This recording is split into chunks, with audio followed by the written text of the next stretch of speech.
Block chapter में जो different 6 groups हैं उनकी प्रॉपर्टीज स्टडी करने के बाद अब हम करेंगे असाइनमेंट को सॉल्व। तो आपकी असाइनमेंट में 50 क्वेश्चंस हैं तो इनको ग्रुप वाइज ही अरेंज किया है।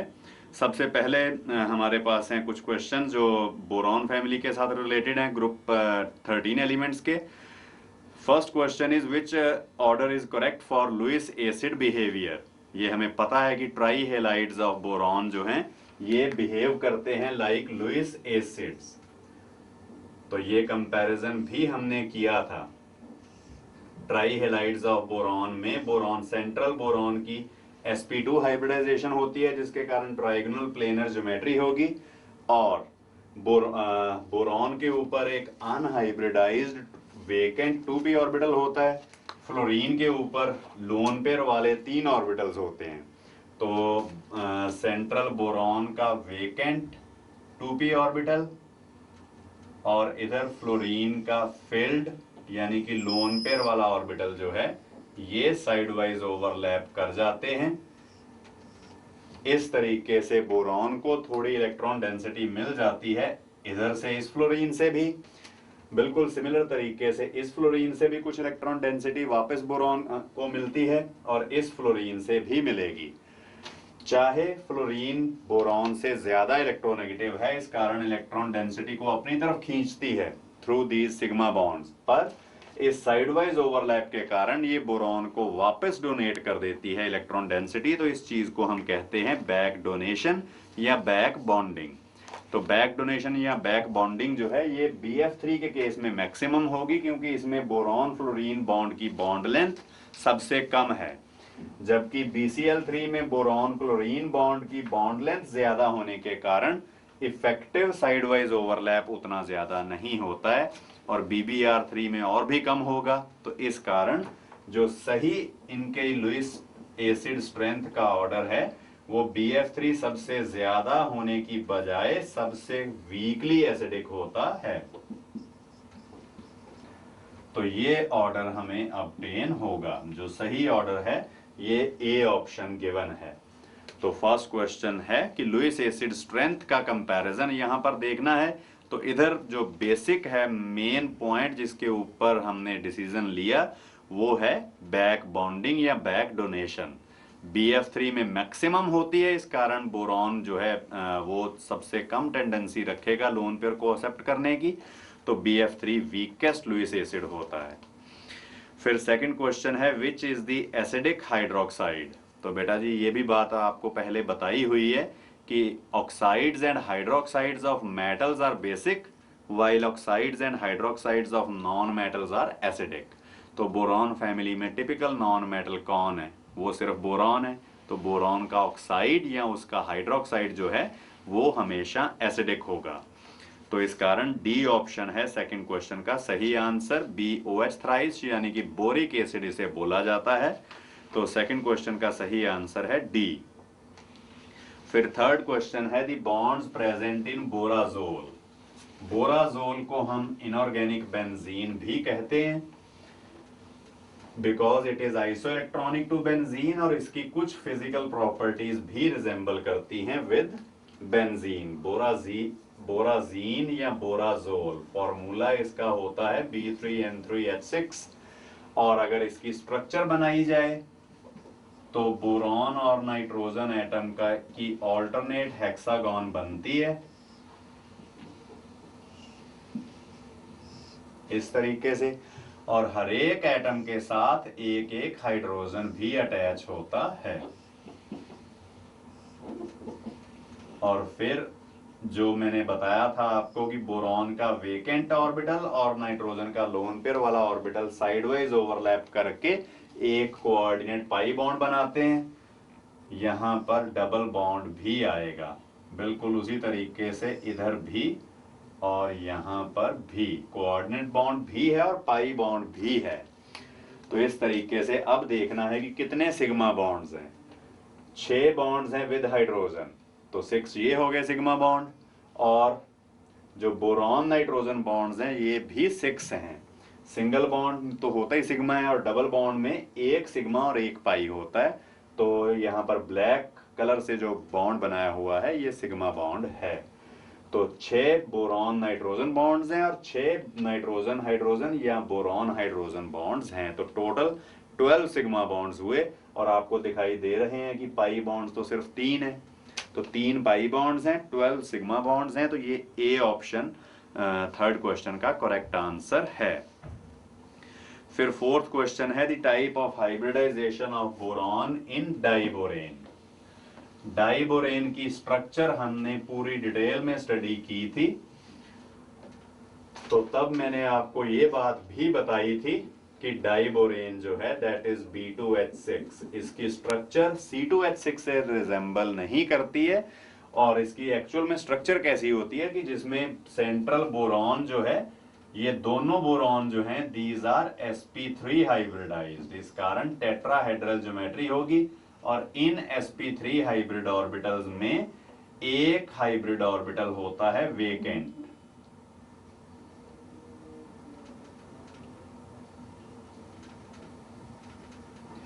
ये बिल्कुल टेट्राहेड्रल डिस्पोजिशन होती है इनकी, मैंने टेट्राहेड्रल ये नहीं बनाई है ताकि आपको जो इसकी स्ट्रक्चर है वो पूरी क्लियर हो सके। तो इस तरीके से बोरॉन जो है ये sp3 हाइब्रिडाइज्ड होती है, इसमें एक ऑर्बिटल जो sp3 हाइब्रिडाइजेशन में पार्टिसिपेट करता है वो वेकेंट होता है। और यही बात स्पेशली बताई थी आपको कि अदरवाइज जो भी हम स्टेट ऑफ हाइब्रिडाइजेशन देखते हैं उनमें हाइब्रिडाइजेशन में जो ऑर्बिटल्स इन्वॉल्व होते हैं वो या तो सारे फिल्ड होते हैं, फुली फिल्ड हों या हाफ फिल्ड हों, या सिर्फ वेकेंट होते हैं, जो कोऑर्डिनेशन केमिस्ट्री में हम स्टडी करते हैं। कोऑर्डिनेशन कंपाउंड्स की जब स्टेट ऑफ हाइब्रिडाइजेशन स्टडी की जाती है तो वहां पर सिर्फ वेकेंट ऑर्बिटल्स हाइब्रिडाइज होते हैं और बाकी कोवेलेंट कंपाउंड्स में सिर्फ जो बाकी कोवेलेंट कंपाउंड्स में या हाफ फिल्ड या फुली फिल्ड ऑर्बिटल्स हाइब्रिडाइजेशन में पार्टिसिपेट करते हैं। ये सिर्फ डाइबोरेन का ही एक केस है जिसमें एक वेकेंट ऑर्बिटल भी इन्वॉल्व होता है sp3 हाइब्रिडाइजेशन में। तो हाइब्रिडाइजेशन जो है ये तो एक एम्पिरिकल कॉन्सेप्ट होता है, यानी कि हम पहले रिजल्ट देखते हैं फिर उसकी एक्सप्लेनेशन देते हैं with the help of hybridisation. तो तभी हमें ये बात क्लियर होती है कि बोरॉन की sp3 हाइब्रिडाइजेशन होनी चाहिए इसकी स्ट्रक्चर देखकर। तो फोर्थ क्वेश्चन का फिर सही आंसर है सी, दैट इज sp3 हाइब्रिडाइजेशन। फिर फिफ्थ क्वेश्चन है consider the try hydroxides formed by the all group 13 elements the correct sequence of acidic strength. तो ये भी बेटा जी मैंने आपको बात बताई हुई है कि oxides and hydroxides of metals are basic and that of non metals are acidic। और मेटालिक कैरेक्टर हमने स्टडी कैसे करना होता है ये हम कंपेयर करते हैं with the help of ionisation enthalpy. जिस एलिमेंट की आयोनाइजेशन एंथैल्पी ज्यादा हो वो ज्यादा नॉन मेटालिक होता है, मेटालिक कम होता है, और जितनी कम आयोनाइजेशन एंथैल्पी हो उतना ही कम नॉन मेटालिक होता है। जितनी आयोनाइजेशन एंथैल्पी ज्यादा हो उतना कम होता है मेटालिक या उतना ज्यादा non metallic. Top to bottom जब हम मूव करते हैं तो आयोनाइजेशन एंथैल्पी में डिक्रीज आती है, इस कारण उनकी जो मेटालिक कैरेक्टर है वो इंक्रीज होगा। मेटालिक कैरेक्टर अगर इंक्रीज होगा तो फिर बेसिक स्ट्रेंथ जो है वो इंक्रीज होगी, एसिडिक स्ट्रेंथ उनकी डिक्रीज होगी। तो जो सही ऑर्डर रहेगा यहाँ पर फिफ्थ क्वेश्चन में वो ए ऑप्शन गिवन है। फिफ्थ क्वेश्चन में जो ए ऑप्शन है दैट इज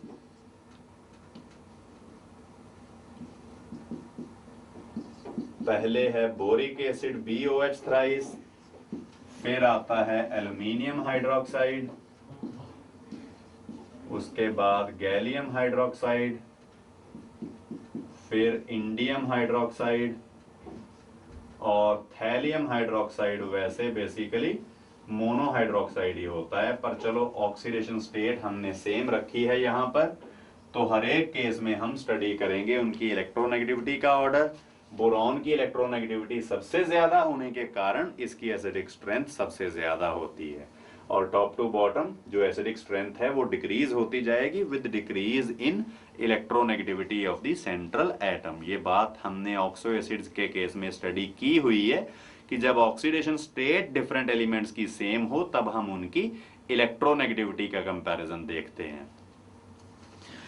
फिर 6 क्वेश्चन है कि H3BO3 इज, H3BO3 ये जो BOS थ्राइस मैंने लिखा हुआ है इसी का ही फॉर्मूला है।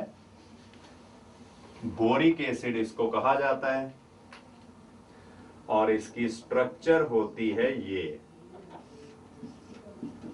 तो ये बात भी हमने स्टडी की हुई है कि वैसे तो ऑक्सो एसिड्स में जितने भी हाइड्रोजन एटम्स ऑक्सीजन के साथ डायरेक्टली अटैच्ड हों वो लूज किए जा सकते हैं एज H पॉजिटिव आयंस, उनको एसिडिक हाइड्रोजन्स कहा जाता है। पर यहाँ पर जो सेंट्रल एटम है बोरॉन वो उतना ज्यादा इलेक्ट्रोनेगेटिव नहीं है, उसकी इलेक्ट्रोनेगेटिविटी कम है, उसकी आयोनाइजेशन एंथैल्पी कम है, तो इस कारण ये कोई अर्हीनियस एसिड के तौर पर एक्ट नहीं करेगा कंपाउंड। अर्हीनियस एसिड्स होते हैं जो प्रोटॉन लूज करते हैं, जो H पॉजिटिव आयन लूज करते हैं, तो इस कारण ये कोई अर्हीनियस एसिड नहीं होता। इस कारण hydrogen will not be readily lost as H positive ion.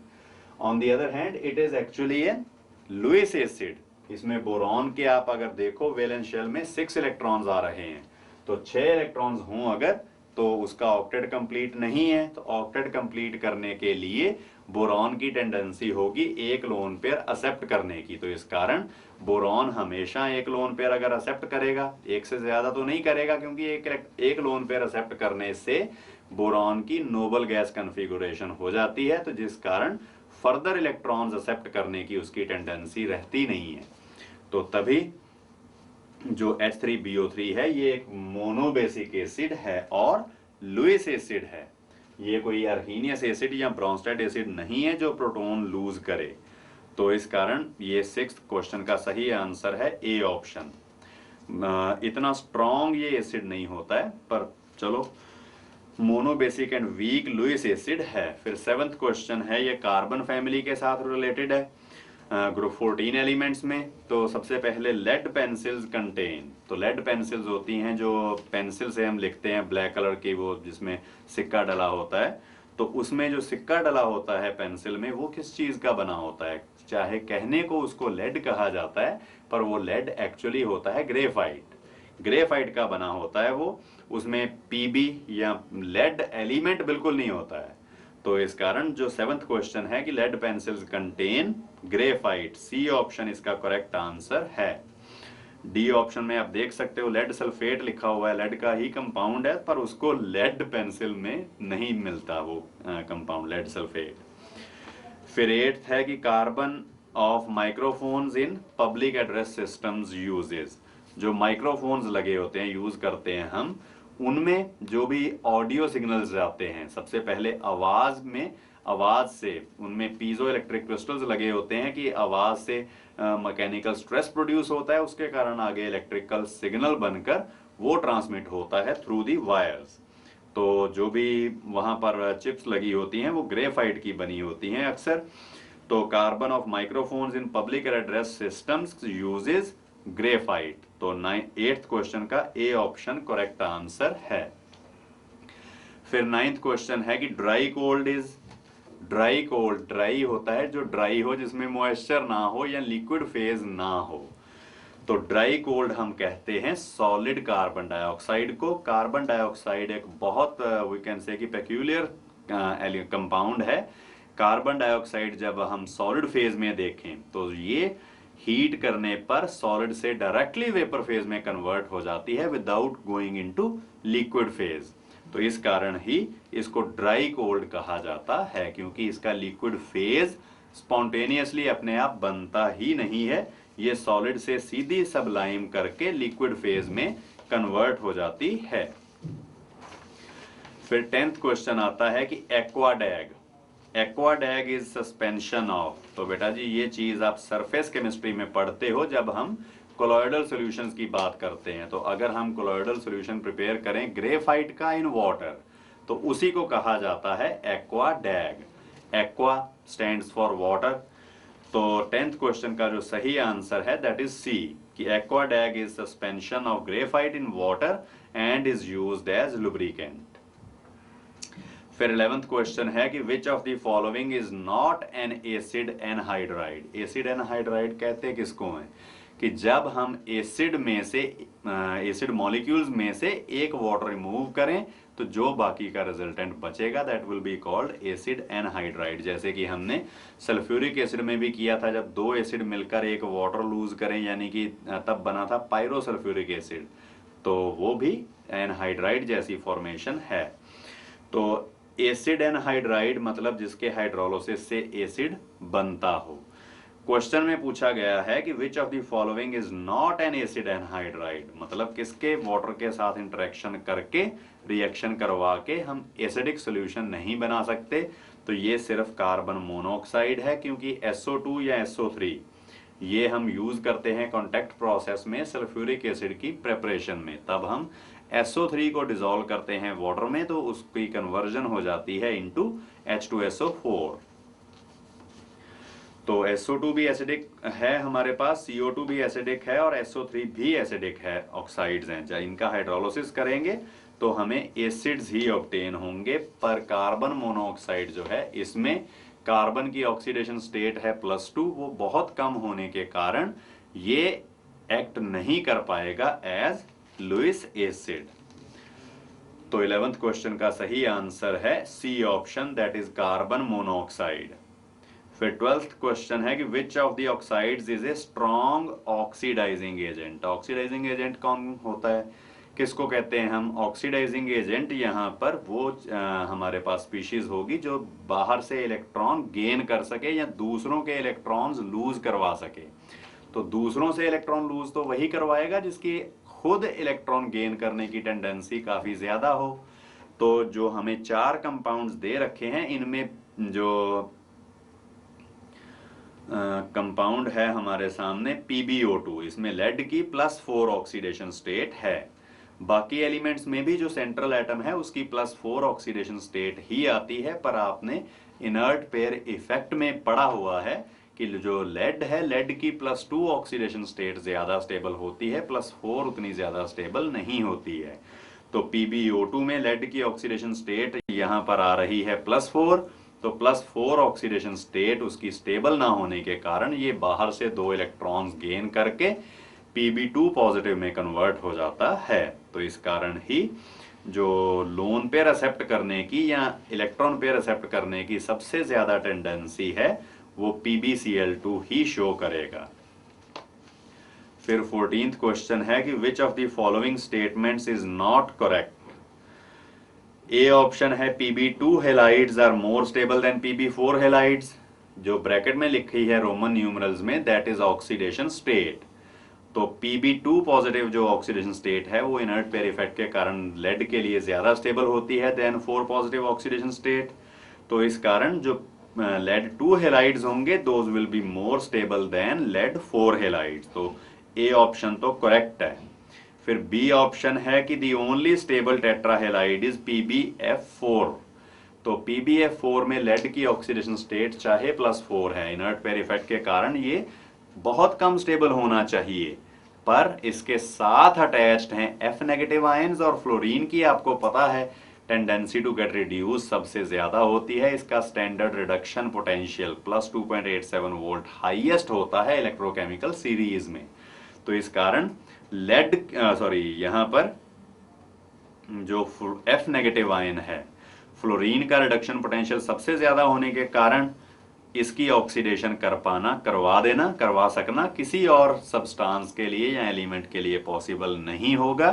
तो तभी जो PbF4 में चाहे लेड की ऑक्सीडेशन स्टेट +4 है पर फिर भी ये स्टेबल रह जाता है। क्यों? क्योंकि अब इसको रिड्यूस करने के लिए इलेक्ट्रॉन्स ही अवेलेबल नहीं होते हैं। तो लेड Pb4 पॉजिटिव आयन जो है ये F नेगेटिव से तो इलेक्ट्रॉन नहीं ले पाएगा, क्योंकि फ्लोरीन स्ट्रॉन्गेस्ट ऑक्सीडाइजिंग एजेंट होता है। तो इस कारण ही PbF4 काफी ज्यादा स्टेबल होता है, ये एग्जिस्ट कर जाता है, पर जो PbCl4 या PbBr4 एग्जिस्ट नहीं करते हैं। फिर सी ऑप्शन है the ionic character of lead 2 halides increases with increase in atomic number of halogens. तो यहां पर हम स्टडी कर सकते हैं फजान्स रूल्स। फजान्स रूल्स यहाँ पर एप्लीकेबल होते हैं, जो हमें बताते हैं partial covalent character in ionic compounds. 14th question में lead two halides PbX2, X is any halogen, तो आयोनिक कैरेक्टर इंक्रीज होगा, इन्होंने बोला है PbF2, PbCl2, PbBr2। मैंने कुछ डाई हेलाइड्स लिखे हैं यहां पर, तो इनमें आयनिक कैरेक्टर जो है वो कैसे वेरी करेगा। तो F नेगेटिव क्योंकि Pb2 पॉजिटिव को रिड्यूस नहीं कर पाएगा, तो इस कारण, और Pb2 पॉजिटिव की पोलराइजिंग पावर भी काफी कम है, वो F नेगेटिव के इलेक्ट्रॉन क्लाउड को ज्यादा डिस्टॉर्ट नहीं कर सकती है, तो इस कारण जो PbF2 है ये टिपिकल आयनिक कंपाउंड होगा। जैसे जैसे size of the anion increase होता जाएगा, उसकी पोलराइजेबिलिटी इंक्रीज होती जाएगी, तो as a result of that covalent character induce होना शुरू हो जाएगा कंपाउंड में। तो यहाँ पर जो मैक्सिमम आयोनिक है PbF2, उससे कम PbCl2, सबसे कम है PbBr2, क्योंकि यहाँ पर Br नेगेटिव आयन की पोलराइजेबिलिटी ज्यादा होने के कारण उसका इलेक्ट्रॉन क्लाउड सबसे ज्यादा इजीली डिस्टॉर्ट हो जाता है, तो तभी जो PbBr2 है वो लीस्ट स्टेबल है। फिर 15th क्वेश्चन है द कंप्लीट हाइड्रोलिसिस ऑफ, ये चीज हमने सिलेन्स में स्टडी करते हैं।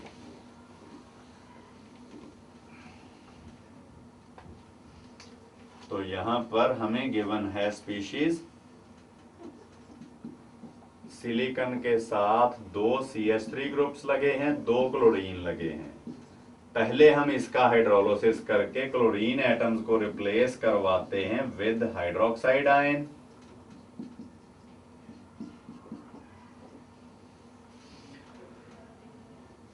तो अब फिर इसकी पॉलीमराइजेशन होकर एक लीनियर पॉलीमर बनता है, जो आपकी C ऑप्शन में गिवन है। जो D ऑप्शन है उसमें CH3 की पोजीशन एक तरफ CH3 लिखा है, वो सही नहीं है। तो CH3 ट्वाइस SiCl2 के हाइड्रोलिसिस से जो मोनोमर बनेगा वो B ऑप्शन है, और जो पॉलीमर बनेगा that will be C option. फिर 16th क्वेश्चन है कि which of the following leaves no residue on heating. तो रेजिड्यू कौन नहीं छोड़ेगा, जो पूरे का पूरा ही वेपोराइज हो जाएगा या उड़ जाएगा। जैसे अमोनियम नाइट्रेट की हम केयरफुली हीटिंग करें, अगर इसको बड़ी केयरफुली हीट किया जाए, लो टेम्परेचर पर ही रखा जाए, तो इससे हमें ऑब्टेन हो जाती है नाइट्रस ऑक्साइड और लाफिंग गैस। इसको कहा जाता है लाफिंग गैस।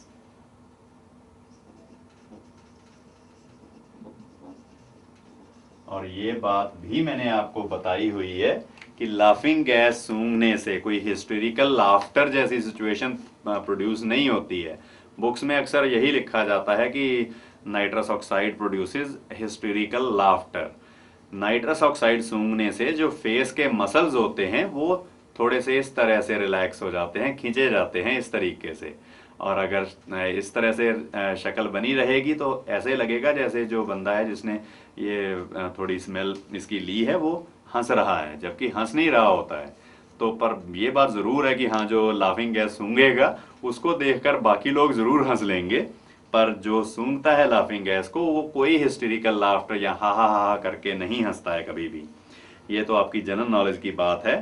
तो 16th क्वेश्चन का जो सही आंसर है that is D option, ammonium nitrate. क्योंकि अमोनियम नाइट्रेट को जब हमने केयरफुली हीट किया तो नाइट्रस ऑक्साइड बनी, गैस है, रिमूव हो जाएगी, उड़ जाएगी, और वाटर ये भी वेपर फेज में जाकर इवेपोरेट हो जाएगा, तो सॉलिड फेज में या कोई रेजिड्यू तो बचना ही नहीं है।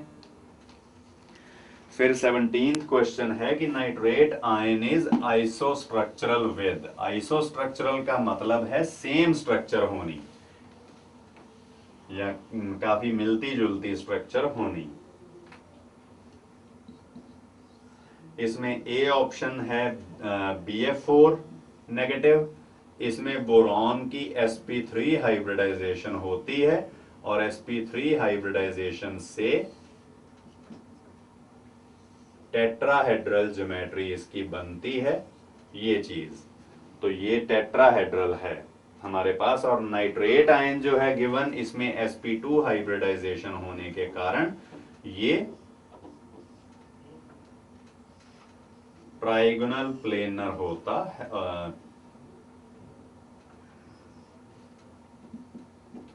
ट्राइगोनल प्लेनर स्पीशीज है, बिल्कुल फ्लैट है, it lies in the plane of the paper, इस तरह से। और BF3 नेगेटिव, BF4 नेगेटिव मैं आपको बता चुका हूं कि टेट्राहेड्रल मॉलिक्यूल है।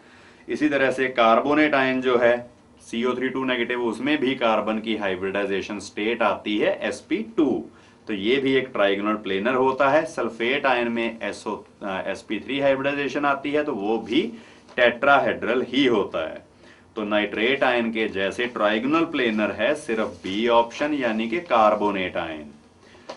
फिर 18th क्वेश्चन है कि एक्वा फोर्टिस किसे कहते हैं? ये हम nitric acid, concentrated nitric acid के सोल्यूशन को हम एक्वा फोर्टिस के नाम से जानते हैं, ये कॉमन नेम है इसके लिए। और 19th क्वेश्चन है bond order of nitrogen oxygen bond in nitrate ion. तो नाइट्रेट आयन की मैंने स्ट्रक्चर अभी यहां पर बनाई है।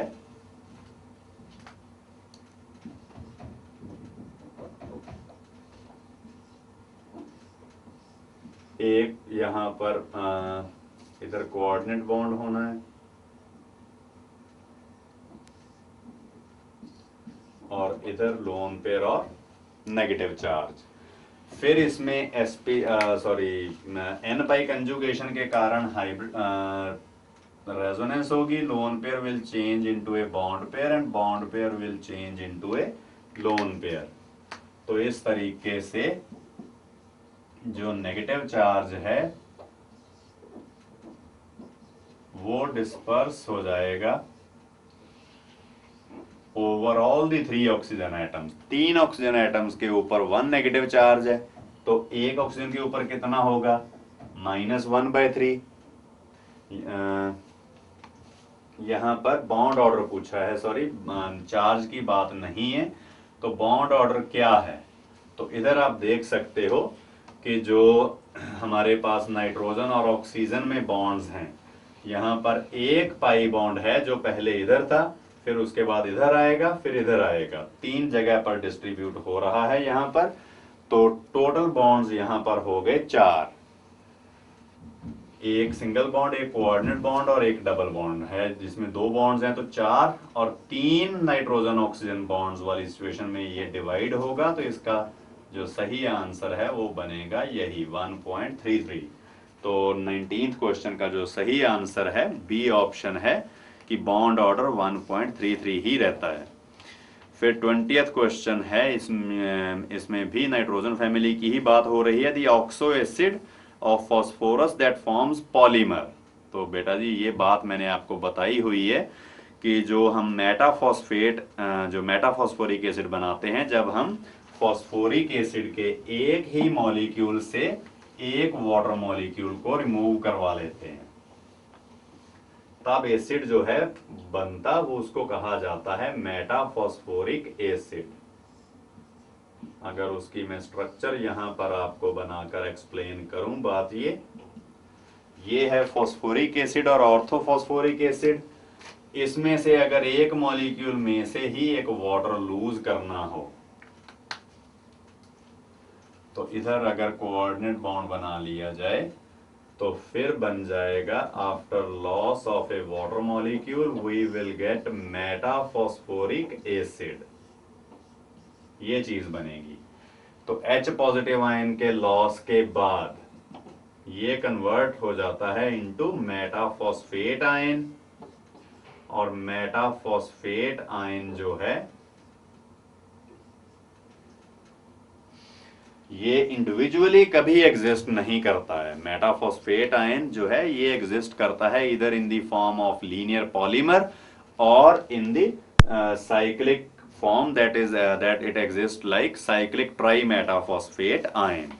तो मोनोमर के तौर पर ये एग्जिस्ट नहीं करता है। 20th क्वेश्चन का फिर सही आंसर है डी, कि मेटाफॉस्फोरिक एसिड जो है, जो पॉलीमेरिक स्ट्रक्चर किसकी होती है, वो डी ऑप्शन में ही होती है।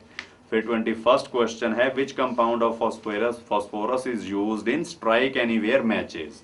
जो मैच स्टिक्स होती हैं तो कहीं भी वो रगड़ने से अगर जल पड़े तो उनमें P4S3 यानी कि ए ऑप्शन वाला कंपाउंड होता है। और 22nd क्वेश्चन है thermal stability and basic character of hydrides of 15th group. तो हाइड्राइड्स की कैरेक्टरिस्टिक्स जब आपको करवाई गई थी तब मैंने इनके जो बॉइलिंग पॉइंट्स की वेरिएशन है वो आपको ग्राफ बनाकर एक्सप्लेन की थी। एक बार उस चीज को हम थोड़ा सा रिवाइज कर लेते हैं।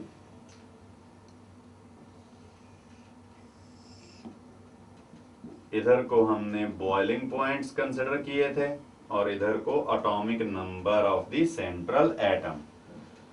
हाइड्राइड्स होंगे इनके अमोनिया,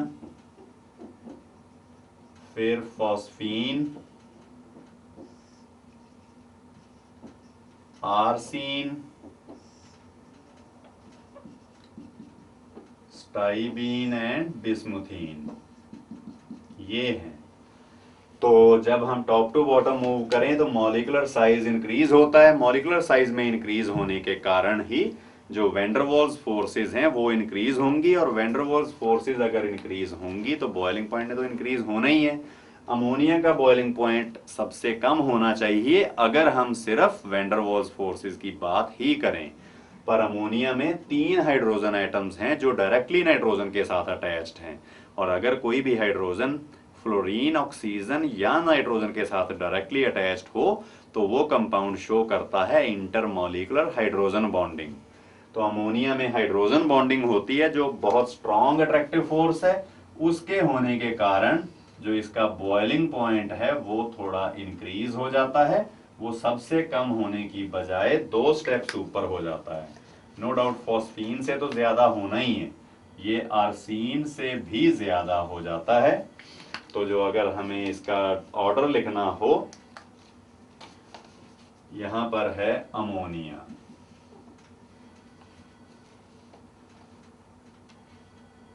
तो इनके बॉइलिंग पॉइंट्स का ऑर्डर, ये 23rd क्वेश्चन है उसमें बॉइलिंग पॉइंट के ऑर्डर की बात की गई है।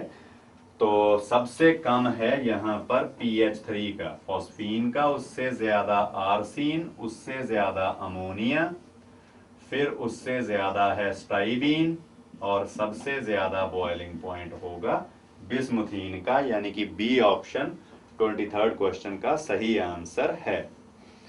और 24th क्वेश्चन जो है कि arrange the following oxides of group 15 elements in the decreasing order of their acidity. तो इसमें अगर आप देखो कि जो पेंटॉक्साइड्स गिवन हैं इन सभी में जो ऑक्सीडेशन स्टेट रखी है हमने सेंट्रल एटम की वो सेम है, +5 है सभी केसेस में ऑक्सीडेशन स्टेट। और ऑक्सो एसिड की एसिडिक स्ट्रेंथ कंपैरिजन करने का तरीका मैंने आपको बताया हुआ है कि अगर ऑक्सीडेशन स्टेट सेम हो तब हम देखते हैं इलेक्ट्रोनेगेटिविटी। जितनी ज्यादा इलेक्ट्रोनेगेटिविटी होगी सेंट्रल एटम की उतना ही ज्यादा उसका ऑक्साइड एसिडिक होगा। तो इलेक्ट्रोनेगेटिविटी नाइट्रोजन फैमिली में टॉप टू बॉटम डिक्रीज होती है, इस कारण इनकी एसिडिक स्ट्रेंथ भी डिक्रीज होती जाएगी रेगुलरली।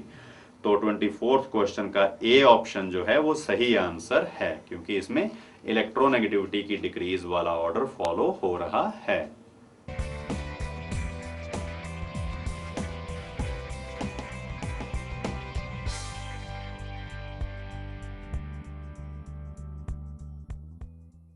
पी ब्लॉक की असाइनमेंट में अब 25th क्वेश्चन आता है।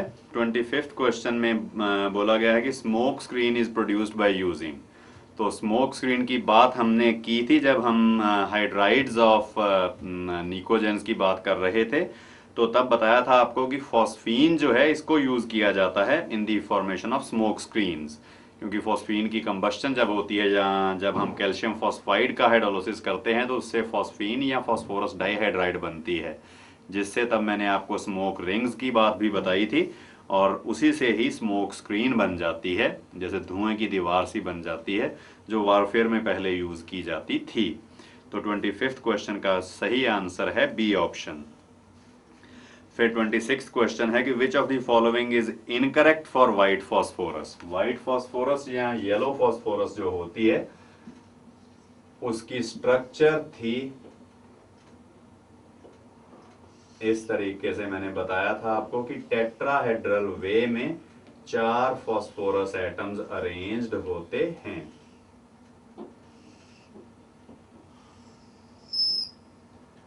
हर एक फास्फोरस एटम के यहाँ पर 3 बॉन्ड्स हैं।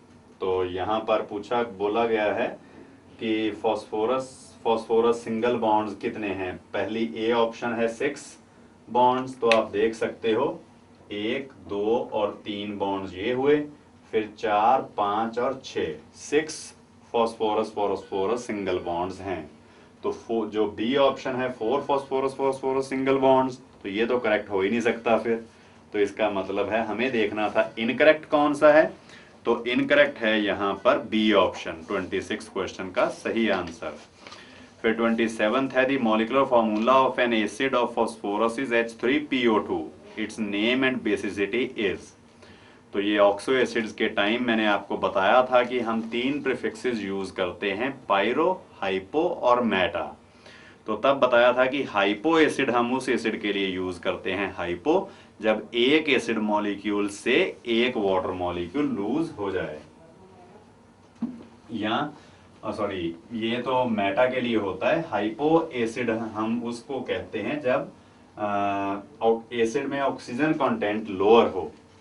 तो hypo is used for the acid having laser oxygen content.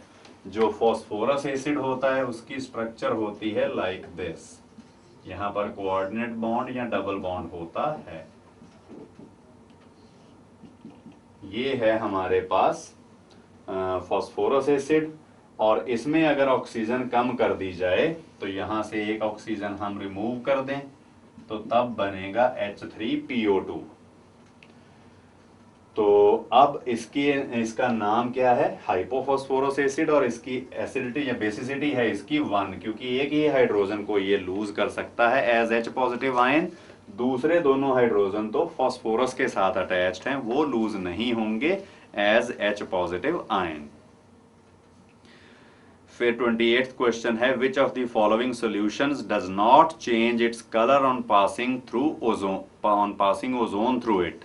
Ozone एक बड़ा स्ट्रॉन्ग ऑक्सीडाइजिंग एजेंट होता है, तो ये किस सब्सटेंस की ऑक्सीडेशन नहीं कर सकता है, जिसमें सेंट्रल एटम की पहले ही हाईएस्ट ऑक्सीडेशन स्टेट हो। क्योंकि अगर किसी एलिमेंट की हाईएस्ट ऑक्सीडेशन स्टेट है तो वो फर्दर इलेक्ट्रॉन लूज करके अपनी ऑक्सीडेशन स्टेट को इंक्रीज नहीं कर सकता है। तो स्टार्च आयोडाइड सोल्यूशन में हमारे पास I नेगेटिव होगा, जिसकी ऑक्सीडेशन बड़ी इजीली हो जाती है, वायलेट कलर की आयोडीन बन जाएगी। अल्कोहलिक सोल्यूशन ऑफ बेंजीडीन, इसमें भी ऑक्सीडेशन पॉसिबल है, पर acidic solution of potassium dichromate में क्रोमियम की हाईएस्ट ऑक्सीडेशन स्टेट होती है +6, उसकी ऑक्सीडेशन कर पानी ओजोन के लिए भी पॉसिबल नहीं है। तो इसलिए डाइक्रोमेट आयन वाले सोल्यूशन में से अगर आप ओजोन पास करो या कोई भी और स्ट्रॉन्ग ऑक्सीडाइजिंग एजेंट पास कर लो, डाइक्रोमेट आयन की स्ट्रक्चर पे कोई इफेक्ट नहीं होता है, तो उसके कलर पर भी कोई इफेक्ट नहीं होता है। तो इस कारण 28th क्वेश्चन का सही आंसर है सी ऑप्शन। जो डी ऑप्शन में acidified solution of ferrous sulphate लिखा है, तो उसमें फेरस आयन की Fe2 पॉजिटिव आयन की ऑक्सीडेशन की जा सकती है, ओजोन उसको ऑक्सीडाइज कर देगी, पर हाँ डाइक्रोमेट आयन को कभी भी नहीं कर पाएगी। फिर 29th क्वेश्चन है कि tailing of mercury is due to the formation of. Mercury हमें पता है कि एक सिल्वर कलर की लिक्विड मेटल होती है, तो ये छोटे छोटे ड्रॉपलेट्स बना लेता है, और जब इसको फ्लो करवाएं तो बड़ी स्मूथली ये फ्लो करता है। पर जब ओजोन के कांटेक्ट में आए तो ओजोन इस तरीके से डिसोसिएट होती है, जो यहाँ पर ये ऑक्सीजन एटम्स हैं, नेसेंट ऑक्सीजन एटम्स, ये फिर मरकरी के साथ कंबाइन करके ब्लैक कलर्ड के मर्क्यूरस ऑक्साइड ये बना लेती है। तो ये मर्क्यूरस ऑक्साइड ब्लैक होने के कारण ये जिस भी सरफेस के ऊपर हम मरकरी का ड्रॉपलेट मूव कर रहा है उसके साथ स्टिक करता जाएगा, वहां पर अपनी लाइन सी लगाता जाएगा। तो मरकरी का जो ड्रॉप मूव कर रहा था वो अपनी लाइन पीछे छोड़ता जाएगा, तो इस प्रोसेस को हम कहते हैं टेलिंग ऑफ मरकरी। तो 29th क्वेश्चन का सही आंसर है बी, मर्क्यूरस ऑक्साइड की फॉर्मेशन के कारण ही टेलिंग होती है। फिर 30th और 31st क्वेश्चन है इनकी कैरेक्टरिस्टिक्स ऑफ हाइड्राइड्स के साथ रिलेटेड, चेल्कोजेंस की या ग्रुप 16 एलिमेंट्स की। तो यहां पर भी पहला है क्वेश्चन बॉइलिंग पॉइंट्स के बारे में। तो बॉइलिंग पॉइंट की बात मैंने आपको पहले भी समझाई है बाय ड्राइंग ए ग्राफ। अगर हम ग्राफ एक ड्रॉ करें जिसमें वर्टिकल एक्सिस की तरफ बॉइलिंग पॉइंट्स की बात की जाए और हॉरिजॉन्टल एक्सिस पर एटॉमिक नंबर लिया जाए, तो वाटर का मॉलिक्यूलर साइज सबसे छोटा होने के कारण इसमें वैन डर वाल्स फोर्सेस सबसे वीक होंगी, उससे ज्यादा H2S, फिर H2SE और सबसे ज्यादा H2TE, ये चीज बनेगी। पर वाटर में सिर्फ वैन डर वाल्स फोर्सेस नहीं होती हैं, इसमें वैन डर वाल्स फोर्सेस के साथ साथ इंटरमॉलिक्यूलर हाइड्रोजन बॉन्डिंग होती है। तो इसके कारण ही इसका बॉइलिंग पॉइंट सबसे कम होने की बजाय हाईएस्ट हो जाता है इन इट्स ग्रुप। तो बॉइलिंग पॉइंट लोएस्ट यहां पर रहता है H2S का। और अगर आपको ऑर्डर लिखना हो इसका, तो यहां पर क्वेश्चन में हमें सारे डिक्रीजिंग ऑर्डर लिखाए गए हैं। तो वाटर का हाईएस्ट, फिर उसके बाद है H2TE, फिर यहां पर है H2SE और सबसे कम है H2S का। तो ये आप देख सकते हो बी ऑप्शन में है। तो 30th क्वेश्चन का करेक्ट आंसर होगा बी ऑप्शन। फिर 31st क्वेश्चन है reducing character of hydrides of 16th group elements is in the increasing order of. Reducing character मतलब दूसरे किसी सब्सटेंस को हाइड्रोजन सप्लाई करके उसको रिड्यूस करना। तो हाइड्रोजन अगर सप्लाई करनी है तो वो उसका बेसिस हम क्या लेंगे, उसका बेसिस हम लेंगे इसकी थर्मल स्टेबिलिटी या बॉन्ड स्ट्रेंथ।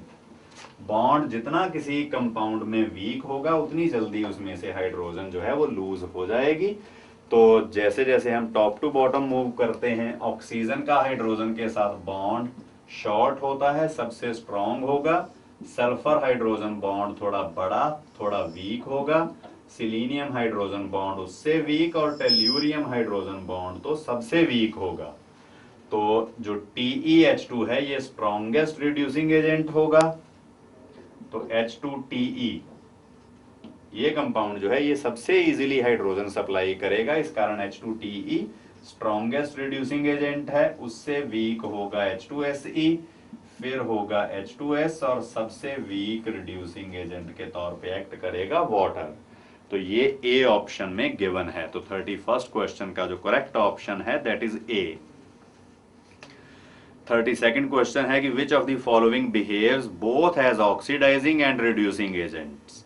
तो ये बात आपको याद रखनी है कि अगर किसी सब्सटेंस में किसी एलिमेंट की लोएस्ट ऑक्सीडेशन स्टेट है, मतलब सबसे ज्यादा नेगेटिव है या लोएस्ट है, तो वो बड़ी इजीली इलेक्ट्रॉन लूज करके अपनी ऑक्सीडेशन स्टेट को इंक्रीज कर सकता है। तो मतलब वो दूसरों को इलेक्ट्रॉन सप्लाई करके दूसरों की रिडक्शन कर सकता है।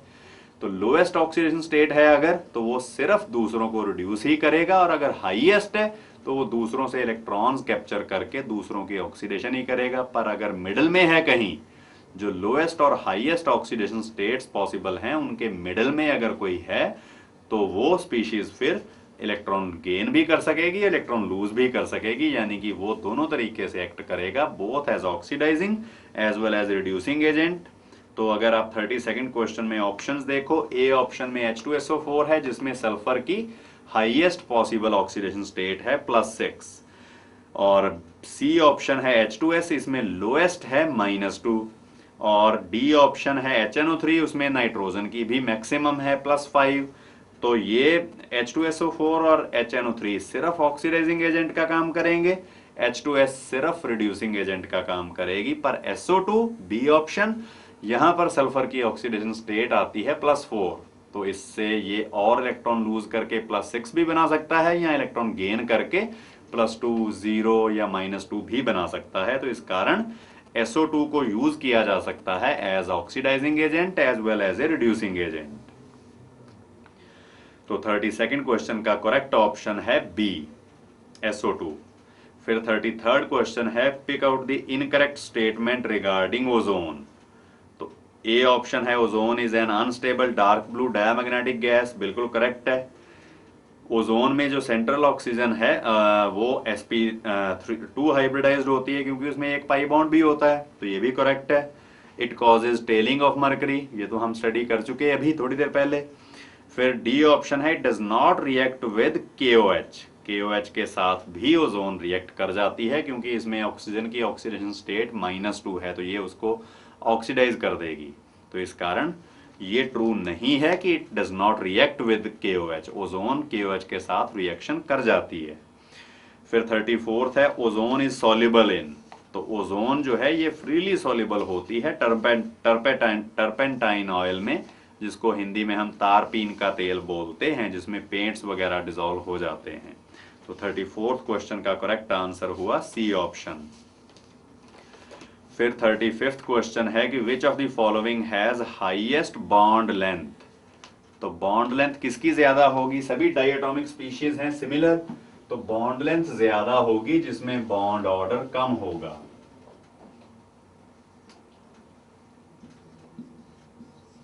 तो पहला है O2 नेगेटिव आयन, फिर है O2 पॉजिटिव और O2 पॉजिटिव। अगर आप इनकी मॉलिक्यूलर ऑर्बिटल डायग्राम बनाकर इनके बॉन्ड ऑर्डर्स कैलकुलेट करो तो O2 नेगेटिव या सुपर ऑक्साइड आयन जो है यहाँ पर, इसमें ऑक्सीजन की जो बॉन्ड लेंथ है, सॉरी यहाँ पर O2 न्यूट्रल O2 मॉलिक्यूल में तो बॉन्ड ऑर्डर 2 आता है, इसमें एक इलेक्ट्रॉन ऐड करते हैं हम एंटी बॉन्डिंग मॉलिक्यूलर ऑर्बिटल में, और addition of electron in anti bonding molecular orbital will definitely decrease the bond order. तो यहाँ पर बॉन्ड ऑर्डर रह जाता है 1.5 का, और O2 पॉजिटिव और O2 पॉजिटिव की फॉर्मेशन के दौरान हम इलेक्ट्रॉन रिमूव करते हैं from anti bonding molecular orbitals, जिसके कारण बॉन्ड ऑर्डर इंक्रीज होता है। तो O2 पॉजिटिव का बॉन्ड ऑर्डर है 2.5 और O2 पॉजिटिव का 3.03 है। तो हाईएस्ट बॉन्ड लेंथ किसकी होगी, जिसका बॉन्ड ऑर्डर लोएस्ट है। 1.5 बॉन्ड है तो बॉन्ड लेंथ ज्यादा है, 3 बॉन्ड्स हैं तो बॉन्ड लेंथ कम है। तो लॉन्गेस्ट बॉन्ड लेंथ होगी या हाईएस्ट बॉन्ड लेंथ होगी O2 नेगेटिव की, ए ऑप्शन, और शॉर्टेस्ट बॉन्ड लेंथ होगी O2 पॉजिटिव की, डी ऑप्शन में। फिर 36 क्वेश्चन है the solubility of iodine in water may be increased by adding. अगर हम वाटर में जिसमें आयोडीन डिसॉल्व करनी है थोड़ा सा Ki डाल दें तो ये पोटेशियम ट्राई आयोडाइड बना लेता है, जो आयनिक कंपाउंड होता है। और आयनिक कंपाउंड आप जानते हो कि एक्वस सॉल्यूशंस में फ्रीली सॉल्युबल होते हैं, तो इस कारण ही कि जो आयोडीन की सॉल्युबिलिटी इन वाटर इंक्रीज हो जाती है जब उसमें थोड़ा बहुत Ki डिसॉल्व कर दिया जाए। तो 36 क्वेश्चन का सही आंसर है A option, the solubility of iodine in water may be increased by adding potassium iodide. फिर 37th क्वेश्चन है which of the following hydrogen halides is most volatile. तो ये भी जैसे हमने पहले चैल्कोजेंस में हाइड्राइड्स के कैरेक्टरिस्टिक स्टडी की थी ग्राफिकली, बिल्कुल वैसे ही यहाँ पर भी है। HF का बॉइलिंग पॉइंट सबसे लो होना चाहिए, पर because of strong intermolecular hydrogen bonding उसका बॉइलिंग पॉइंट हाईएस्ट हो जाता है। तो फिर सेकंड नंबर पर HCl था, तो HCl का लोएस्ट होता है बॉइलिंग पॉइंट। तो HCl अगर लोएस्ट बॉइलिंग पॉइंट है तो ये मोस्ट इजीली वोलेटाइल है, सबसे ज्यादा इवेपोरेट होगा यही। तो 37th क्वेश्चन का सही आंसर है बी ऑप्शन। फिर 38th है arrange the halogen acids in order of increasing reducing power. इनकी रिड्यूसिंग पावर को अरेंज करना है, तो जितनी जल्दी कोई हाइड्रोजन देगा उतनी फास्ट रिड्यूस करेगा, और हाइड्रोजन देने की टेंडेंसी इनकी बॉन्ड स्ट्रेंथ पे डिपेंड करेगी। HF बॉन्ड की बॉन्ड लेंथ सबसे कम होने के कारण बॉन्ड स्ट्रॉन्गेस्ट होगा। HF में से हाइड्रोजन आगे किसी और स्पीशीज को नहीं जा पाएगी। HCl में बॉन्ड लेंथ ज्यादा होने के कारण बॉन्ड थोड़ा वीक होगा, यहां से हाइड्रोजन इजीली दी जा सकती है, HBr में से और इजीली, और HI तो स्ट्रॉन्गेस्ट रिड्यूसिंग एजेंट होता है। तो इनका अगर ऑर्डर आपको लिखना हो कि इनकी increasing order of reducing strength अगर हम देखें तो वो ऑर्डर होगा ये, HI will be the strongest reducing agent. तो 38th क्वेश्चन का सही ऑप्शन है ए। ये 38th क्वेश्चन था। फिर 39th क्वेश्चन है कि which has T shape. T shape आपको स्ट्रक्चर्स करवाई थी मैंने लास्ट पी ब्लॉक में, जब नोबल गैसेस करवाई थी तब आपको ज्योमेट्री और शेप का डिफरेंस भी बताया था। तो वहां पर हमने देखा था ClF3 या BrF3 हो तो उनकी टी शेप स्ट्रक्चर होती है, उसमें सेंट्रल एटम की sp3 डिहाइब्रिडाइजेशन होती है पर दो लोन पेयर्स होते हैं जो इक्वेटोरियल पोजीशंस पर आते हैं, तो शेप ऑफ द मॉलिक्यूल फिर टी बचती है। तो यहां पर हमें कंपाउंड दे रखा है डी ऑप्शन में, आप देख सकते हो XX-3 यानी कि दो डिफरेंट हैलोजेंस हैं, तो ट्राई हेलाइड जो होगा वही यहां पर टी शेप स्ट्रक्चर रखेगा। तो 39th का सही आंसर हुआ डी। फिर 40th क्वेश्चन है correct order of acidic strength. Acidic strength अगर हम डिफरेंट नॉन मेटल की स्टडी करें तब उनकी हम इलेक्ट्रोनेगेटिविटी कंपेयर करते हैं, पर जब एक ही नॉन मेटल के डिफरेंट ऑक्सो एसिड्स हों तब उनकी ऑक्सीडेशन स्टेट देखी जाती है। तो यहाँ पर जो ए ऑप्शन में ऑर्डर दे रखा है इसमें क्लोरीन की ऑक्सीडेशन स्टेट इंक्रीज हो रही है, सबसे पहले +1 थी, फिर +3, फिर +5, फिर +7 हुई। तो इस तरीके से with increase in the oxidation state यहाँ पर जो एसिडिक स्ट्रेंथ है वो इंक्रीज होती है। फिर 41st क्वेश्चन है कि when I2 is pass through KCl, KF और KBr तब क्या होगा।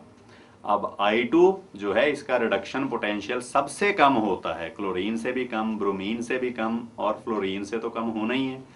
तो अगर इसका रिडक्शन पोटेंशियल सबसे कम है तो इसकी रिड्यूस होने की टेंडेंसी भी सबसे कम है।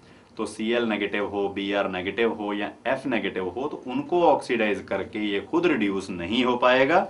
जब I2 को हम पास करेंगे थ्रू KCl, KF और KBr तब कोई गैस इवॉल्व नहीं होगी, पर अगर हम फ्लोरीन को पास करें थ्रू KCl, KBr और KI तब हमेशा जो है हमारे पास Cl2 या F2 या Br2 प्रोड्यूस हो जाएंगी। यहां पर नन ऑफ दीज ही सही ऑप्शन है।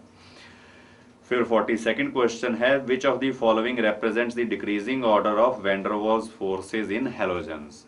तो वैन डर वाल्स फोर्सेज का ऑर्डर मैंने आपको बताया हुआ है, समझाई हुई है बात कि van der Waals forces depends only on molecular size. Halogens में जब हम टॉप टू बॉटम मूव करते हैं तो मॉलिक्यूलर साइज इंक्रीज होता है, उसके कारण वैन डर वाल्स फोर्सेज जो हैं वो इंक्रीज ही होंगी। फ्लोरीन सबसे छोटा है, क्लोरीन उससे बड़ा, ब्रोमीन उससे बड़ा और आयोडीन तो सबसे बड़ा मॉलिक्यूल है। इस कारण टॉप टू बॉटम मूव करने पर मॉलिक्यूलर साइज अगर इंक्रीज होता है तो उसके कारण van der Waals forces of attraction तो डेफिनेटली इंक्रीज ही होंगी। तो यहां पर बी ऑप्शन करेक्ट है। फिर 43rd क्वेश्चन है कि which of the following species is not pseudohalide. Pseudohalide ions क्या होते हैं कि जो हेलाइड आयंस ना हो, हैलोजेंस ना हो पर बिहेव वैसे ही करें, और उनमें नेसेसिटी होती है कि कम से कम एक नाइट्रोजन एटम तो होता ही है। तो ये ए ऑप्शन में है, सी ऑप्शन में है, डी ऑप्शन में है, पर बी ऑप्शन में नाइट्रोजन नहीं है। तो डी ऑप्शन या कार्बोक्सिलेट आयन जो है that is not a pseudohalide ion. फिर 44th क्वेश्चन है in the disproportionation reaction of Cl2 with caustic soda. Caustic soda का मतलब है NaOH का कंसेंट्रेटेड सॉल्यूशन और थोड़ा सा वार्म भी हीट किया होगा, तो तब डिस्प्रोपोर्शनेशन होगी तो हमें HCl और HClO3 ऑब्टेन होते हैं जो NaOH के साथ रिएक्शन करके हमें ऑब्टेन करवाते हैं NaCl एंड NaClO3, यानी कि 44th क्वेश्चन का करेक्ट आंसर है बी। फिर 45th क्वेश्चन है the ever first compound of noble gas synthesise. तो ये भी आपको बात बताई हुई है कि एन बार्टलेट ने अराउंड 1962 में एन बार्टलेट ने सबसे पहला नोबल गैस का कंपाउंड बनाया था by the action of xenon with PTF6। इससे जो पहला कंपाउंड बना था नोबल गैस का वो कंपाउंड था ये वाला, और इंस्पिरेशन इस रिएक्शन के लिए बार्टलेट को मिली थी फ्रॉम दिस रिएक्शन, जिसमें उसने देखा कि ऑक्सीजन को अगर PTF6 के साथ रिएक्ट करवाया जाए तो वो बिल्कुल एक सिमिलर कोऑर्डिनेशन कॉम्प्लेक्स बनाती है। फिर यहाँ पर ऑक्सीजन की जितनी आयोनाइजेशन एंथैल्पी है उतनी ही ज़ीनॉन की होती है, तो अगर ऑक्सीजन रिएक्ट कर जाती है तो ज़ीनॉन क्यों नहीं करेगी। तो यही आइडिया यूज करके एन बार्टलेट ने सबसे पहला नोबल गैस का कंपाउंड ये बनाया था जो बी ऑप्शन में गिवन है।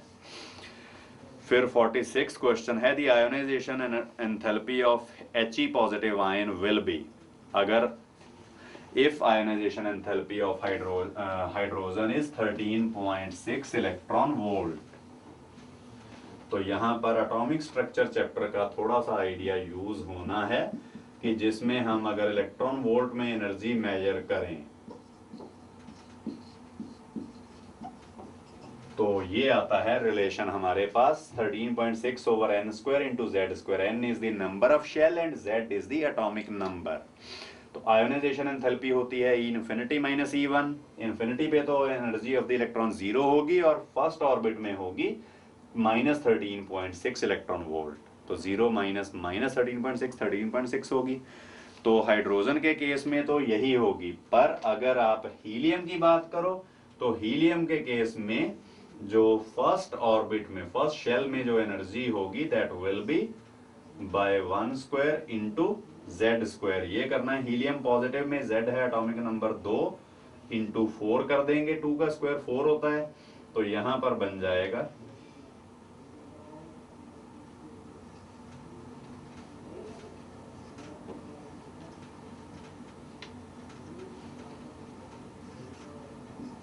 54.4 इलेक्ट्रॉन वोल्ट। ये आएगी फर्स्ट ऑर्बिट में या फर्स्ट शेल में energy of He positive ion, और 0 माइनस करेंगे इसको अगर तो 54.4 इलेक्ट्रॉन वोल्ट आएगी ionisation enthalpy of He positive ion.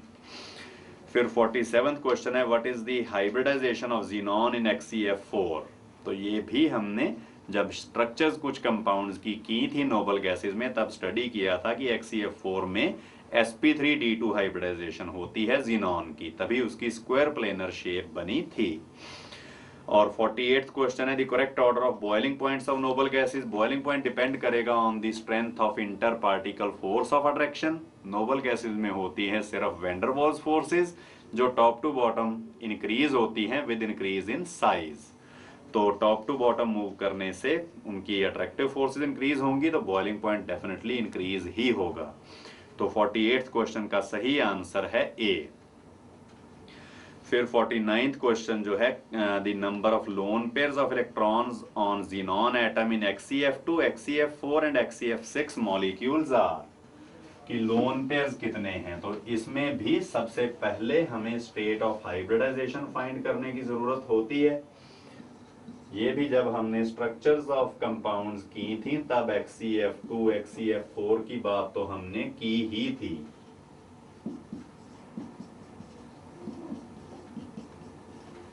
XeF2 में ज़ीनॉन की हाइब्रिडाइजेशन स्टेट आई थी sp3d, और XeF4 में तो अभी बात की है हमने कि इसकी स्टेट ऑफ हाइब्रिडाइजेशन आती है sp3d2, और XeF6 में हाइब्रिडाइजेशन स्टेट आती है sp3d3।